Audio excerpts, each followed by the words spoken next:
Muitos cristãos estão carregando culpa por coisas que Deus nunca chamou de pecado. E o problema é esse. Quando você começa a acreditar que coisas normais são pecado, você passa a interpretar toda a sua caminhada com Deus de forma errada. Começa a se sentir distante dele, não porque caiu em pecado de verdade, mas porque está vivendo sob uma condenação que não existe. E isso distorce silenciosamente como você vê Deus, como você se vê e até como você lê a Bíblia. Mais para frente nesse vídeo, eu vou te mostrar como remover essa culpa falsa, te ajudar a entender o que realmente significa colocar Deus em primeiro lugar, de forma muito mais clara e saudável.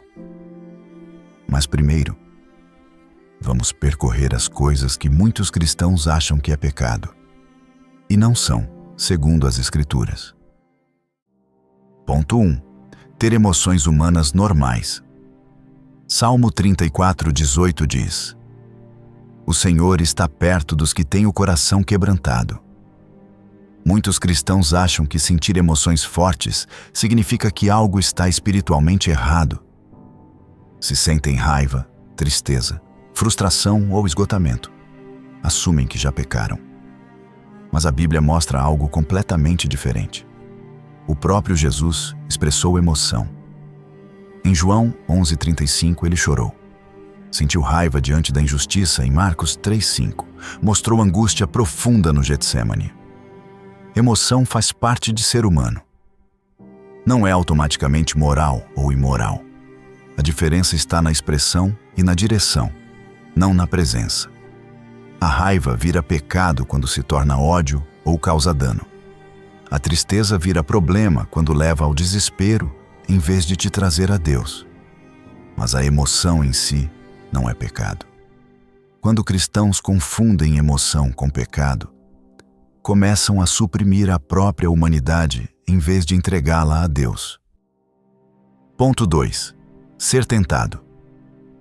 Hebreus 4:15 diz: Jesus foi tentado em tudo como nós, mas sem pecado. Essa é uma das distinções mais claras de toda a Escritura. Tentação não é pecado. Um pensamento que aparece na sua mente não é pecado. Um impulso ou atração não é pecado.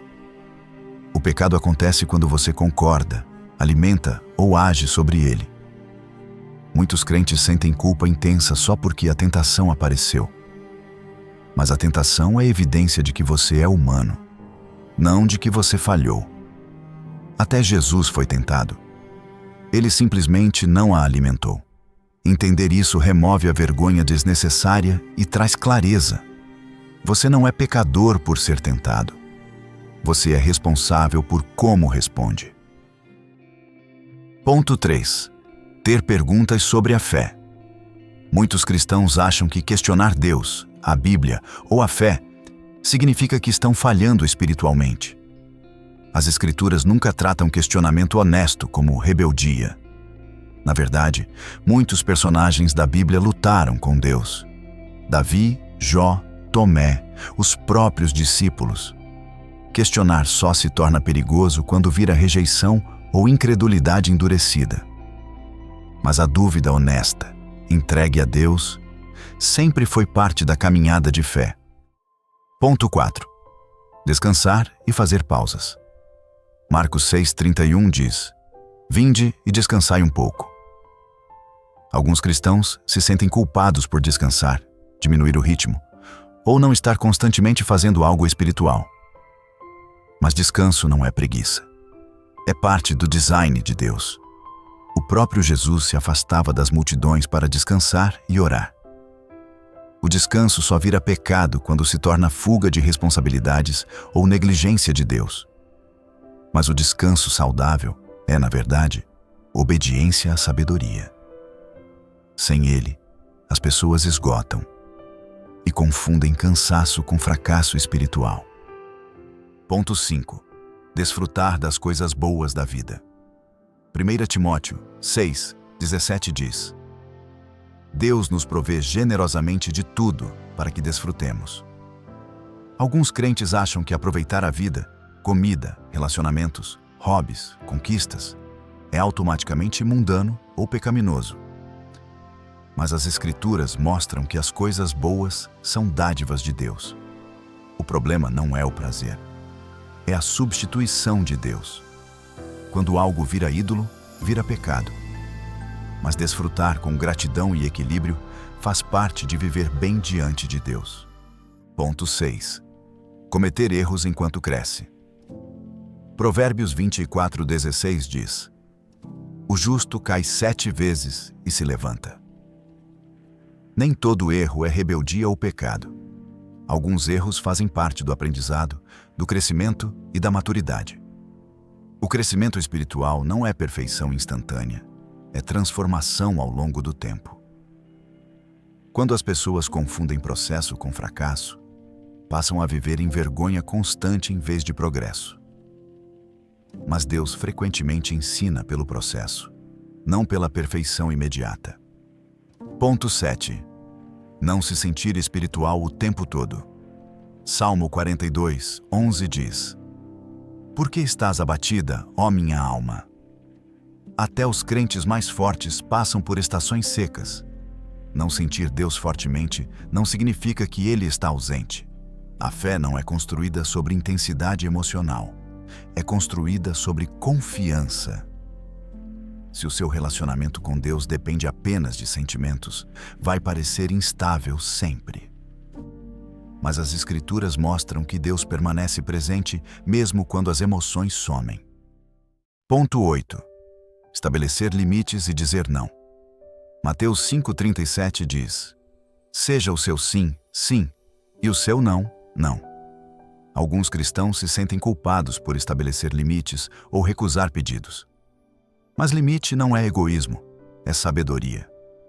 O próprio Jesus se afastava das multidões, evitava a pressão desnecessária e priorizava o tempo com o Pai.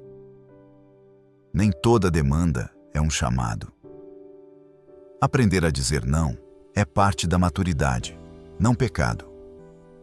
Ponto 9. Estar em processo em vez de mudar instantaneamente. Filipenses 1:6 diz: aquele que começou a boa obra em vocês, a completará. Muitos crentes esperam transformação instantânea em todas as áreas. Quando não acontece, assumem que estão falhando. Mas Deus trabalha pelo processo. Algumas áreas mudam rápido, outras levam tempo. Confundir demora com desqualificação leva ao desânimo. Mas Deus é paciente com o crescimento. Ponto 10. O que de fato é pecado? Pecado é quando você faz algo que Deus claramente ordenou que não fizesse. Quando tudo vira pecado, nada fica claro. Mas quando as Escrituras definem pecado corretamente, a clareza volta. E com ela, o crescimento espiritual saudável também. Ponto 11. Por que isso muda tudo? Romanos 8:15 diz: vocês receberam o espírito de adoção. Quando você remove a culpa falsa, a sua visão de Deus muda. Ele deixa de ser visto como um acusador constante e passa a ser visto como um pai que guia o crescimento. Em vez de viver com medo, você começa a caminhar com clareza. E isso conecta diretamente com a próxima pergunta. O que acontece quando você coloca Deus em primeiro lugar de verdade? Porque quando a condenação falsa é removida, você finalmente começa a entender o que é uma vida centrada em Deus de forma saudável.